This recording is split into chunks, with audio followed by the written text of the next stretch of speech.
Hello students, this is chapter 2, acids, bases and salts. This is first lecture and we discuss about in this lecture definition of acids, precautions while using acids and indicators. Let's start. Introduction. A wide variety of material exist around us. एक wide variety के materials, बहुत सारे materials हमारे around exist करते हैं. Some elements and compounds having different characteristics. Some of them are sour, some are bitter, while some are salty in taste. बहुत सारे elements हैं, बहुत सारे कंपाउंड्स हैं और उनके अलग अलग कैरेक्टरिस्टिक्स हैं. उनमें से कुछ टेस्ट में खट्टे होते हैं, कुछ टेस्ट में बिटर होते हैं यानी कि कड़वे होते हैं और कुछ टेस्ट में सॉल्टी होते हैं. For example, sour and bitter taste of food are due to acids and bases. वो जो एलिमेंट्स है, वो जो कंपाउंड है जो टेस्ट में खट्टे होते हैं या फिर बिटर होते हैं, फूड है वो अगर टेस्ट में खट्टा है इसका मतलब उसमें एसिड है. अगर कोई फूड टेस्ट में बिटर है, कड़वा है, इसका मतलब वो उसमें बेस है, बेस के कारण वो टेस्ट में कड़वा लगता है. Acid reacts with bases to produce salt whose property are different from acids and base.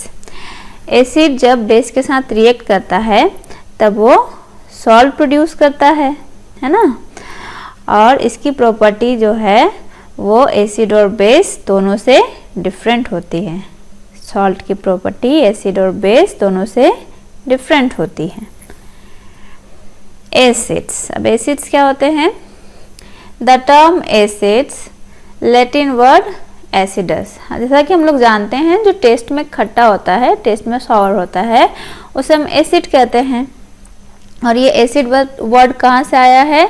यह एक लैटिन वर्ड है एसिडस, वहाँ से आया है एसिड वर्ड. एसिडस का मतलब क्या होता है? Sour to taste. जो टेस्ट में खट्टे होते हैं उसे ही कहते हैं एसिडस. यह एक लैटिन वर्ड है और यहीं से टर्म आया है acid. For example, sour taste of lemon. Lemon का टेस्ट कैसा होता है? खट्टा होता है. अनरिपेंड ग्रेप्स, जो ग्रेप्स होते हैं, अंगूर होते हैं, वो जब कच्चे होते हैं तो खट्टे होते हैं. विनेगर, विनेगर भी खट्टा होता है टेस्ट में. टोमेटोज, ये भी टेस्ट में खट्टे होते हैं, यानी कि इनमें एसिड पाया जाता है, इसीलिए ये टेस्ट में हमें खट्टे लगते हैं. आगे चलते हैं. According to Arrhenius theory. अब हम लोग अर्हेनियस थ्योरी के अकॉर्डिंग जानेंगे कि एसिड्स क्या हैं.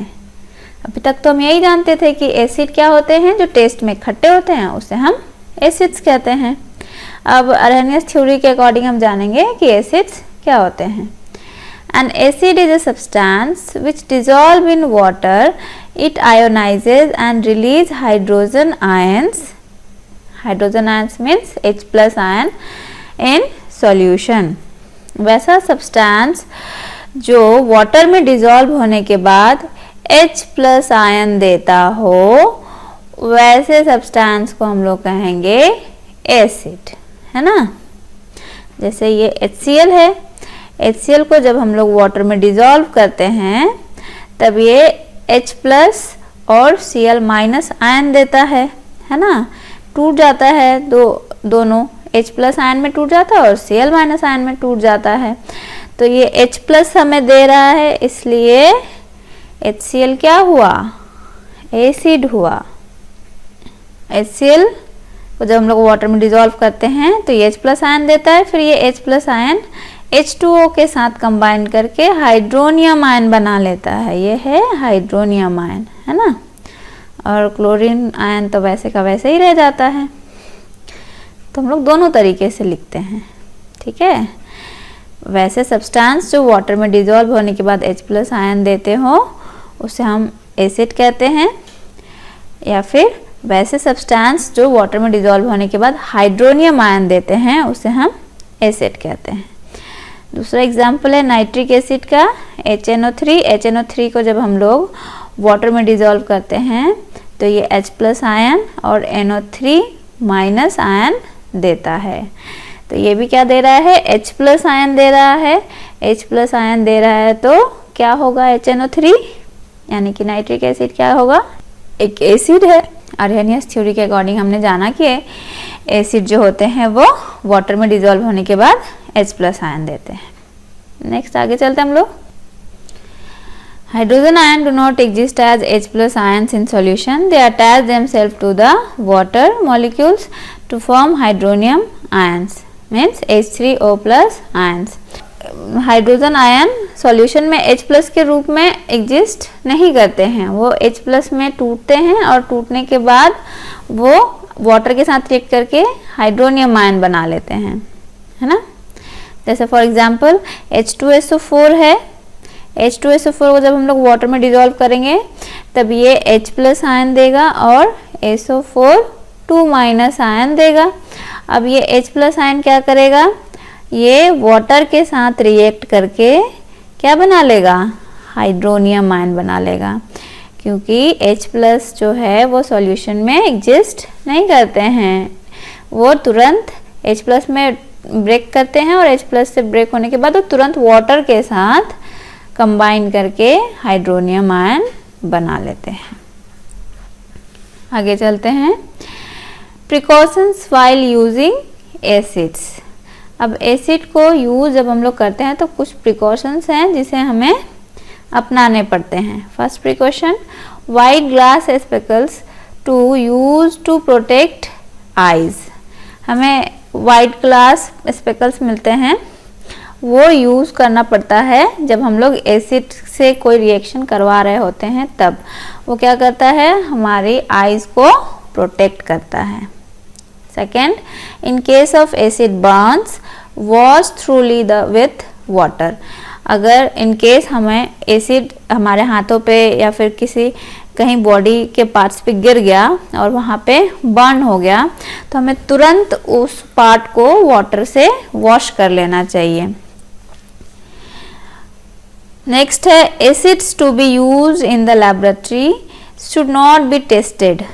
और जो एसिड लैब में लैबोरेटरी में यूज़ की जाती है उन एसिड्स को कभी भी टेस्ट नहीं करना चाहिए, है ना।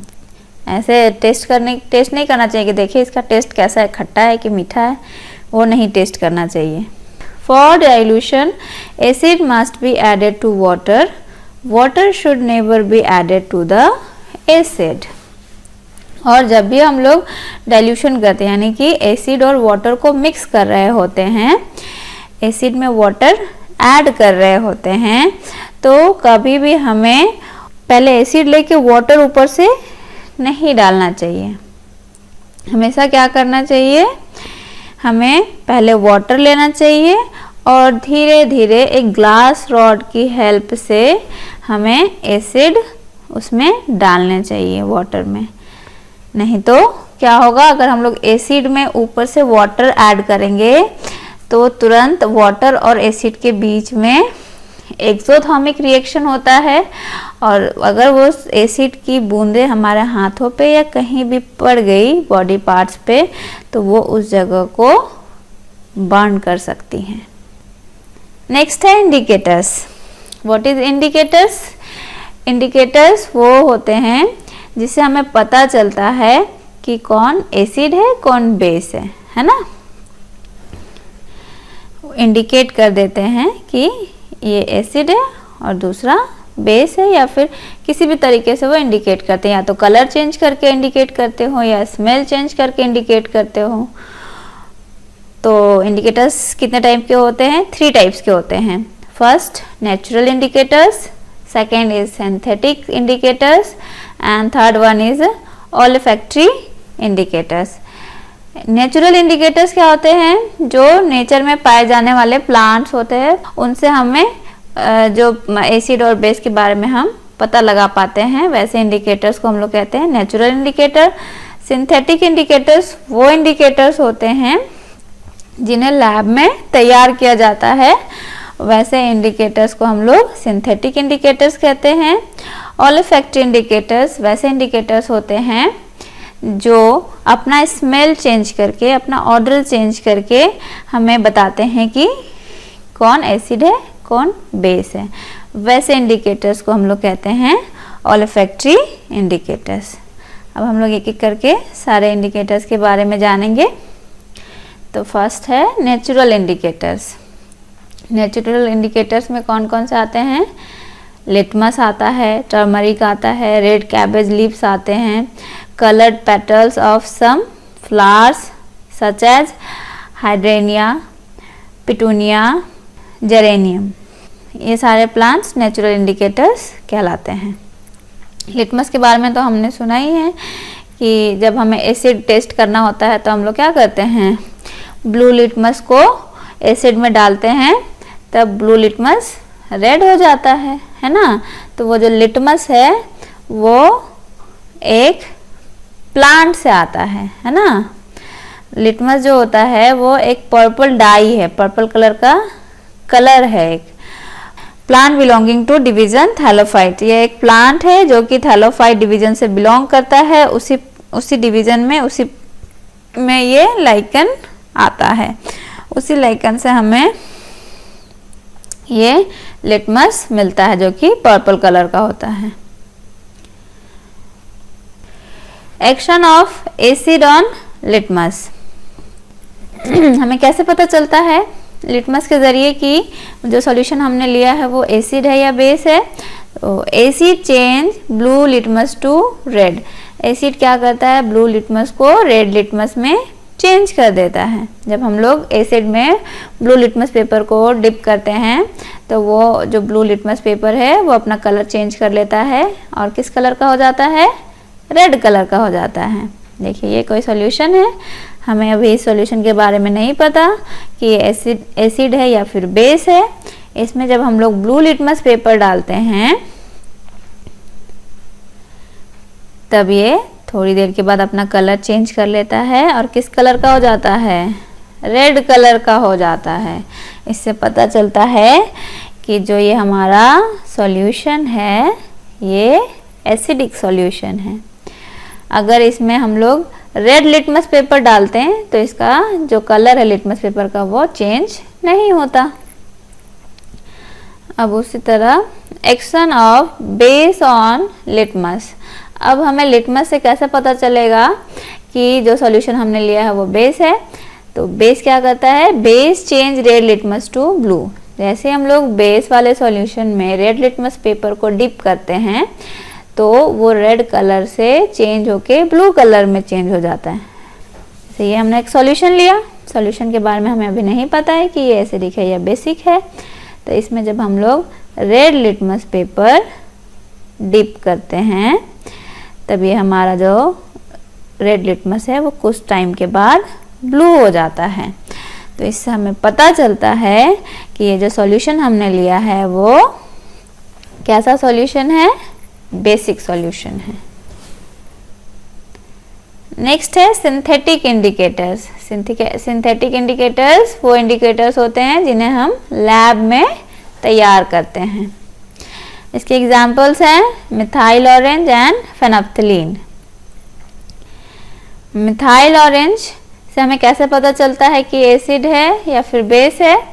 तो action of acid on methyl orange, acids change the colour of methyl orange to red. Acid क्या करता है, जैसे हम लोग मिथाइल ऑरेंज में एसिड के कुछ ड्रॉप्स डालते हैं तो मिथाइल ऑरेंज का कलर ऑरेंज कलर से चेंज होके रेड में चेंज हो जाता है। देखिए ये मिथाइल ऑरेंज जो है, ये मिथाइल ऑरेंज ऑरेंज कलर का है। इसे हम एक बीकर में लेते हैं और बीकर में लेने के बाद इसमें हम लोग एसिड ड्रॉप करते हैं, ठीक है, ड्रॉप बाय ड्रॉप इसमें डालते हैं एसिड। तो इसका जो कलर है वो ऑरेंज से रेड कलर में चेंज होने लगता है ना। अब इसे हम लोग एक और बीकर में मिथाइल ऑरेंज को लेते हैं और दूसरे बीकर में हम लोग बेस ऐड करना स्टार्ट करते हैं। जब हम लोग बेस ऐड करना स्टार्ट करते हैं तो जो मिथाइल ऑरेंज का कलर है वो ऑरेंज से येलो में चेंज हो जाता है ना। तो इससे हमें पता चलता है कि कौन सा सॉल्यूशन एसिड है और कौन सा बेस है। नेक्स्ट है फेनोल्फथलीन। फेनोल्फथलीन से हमें कैसे पता चलेगा कि कौन एसिड है कौन बेस है? तो देखिए, it is colourless in acidic solution. ये फेनोल्फथलीन है। फेनोल्फथलीन में जैसे ही हम लोग एसिड ऐड करना स्टार्ट करते हैं तब ये कलरलेस ही रह जाता है, क्योंकि फेनोल्फथलीन भी एक कलरलेस सॉल्यूशन है और जब इसमें हम लोग एसिड मिलाते हैं तो भी ये कलरलेस ही रह जाता है। तो इससे हमें पता चलता है कि जो सॉल्यूशन है वो एसिड है। और फिर से फेनोल्फथलीन हम लोग लेते हैं और फेनोल्फथलीन लेने के बाद जैसे ही उसमें हम लोग बेस ऐड करना स्टार्ट करते हैं तो इसका जो कलर है वो पिंक कलर में चेंज हो जाता है। तो इससे हमें पता चलता है कि जो सॉल्यूशन हमने लिया वो कैसा है, बेसिक है। आगे चलते हैं, ऑल्फैक्टरी इंडिकेटर्स। ये क्या होते हैं? The material which changes its odour और smell with the change of the nature of the solution. वैसे मटेरियल जो कि किसी सॉल्यूशन में डालने पर अपना स्मेल चेंज कर लेते हैं, वैसे इंडिकेटर्स को हम लोग ऑल्फैक्टरी इंडिकेटर्स कहते हैं। तो for example onion, vanilla and clove oil. Clove oil means लौंग का तेल। ये कुछ ऑल्फैक्टरी इंडिकेटर्स के एग्जाम्पल्स हैं। Not detectable in basic solution. ये बेसिक सॉल्यूशन को डिक्टेट नहीं करते हैं, नहीं पहचान पाते, ये सिर्फ एसिड सॉल्यूशन को ही पहचान पाते हैं। जैसे अनियन है, अनियन को हम लोग थोड़ा क्रश करके किसी कपड़े में बांध के ओवरनाइट के लिए छोड़ दें तो उस कपड़े में अनियन की स्मेल आ जाएगी। उस कपड़े को 2 टुकड़ों में बांटते हैं और एक टुकड़े को किसी एसिड में डिप करते हैं और दूसरे टुकड़े को किसी बेस में डिप करते हैं। तो जिस टुकड़े को हमने एसिड में डिप किया है उसका स्मेल चेंज हो जाएगा। तो उससे हमें पता चल जाता है कि जिस सॉल्यूशन में हमने डिप किया है उस कपड़े को, वो सॉल्यूशन कैसा है, एसिडिक है। और जिस बेसिक सॉल्यूशन में हमने उस कपड़े को ऐड किया है उसका जो स्मेल है वो चेंज नहीं होता है। तो ये जो ऑल्फैक्टरी इंडिकेटर्स है, अनियन, वनीला और क्लोव ऑयल्स, ये एसिड को डिटेक्ट करते हैं। आज हमारा फर्स्ट लेक्चर यहीं पे ख़त्म होता है। Thank you for watching.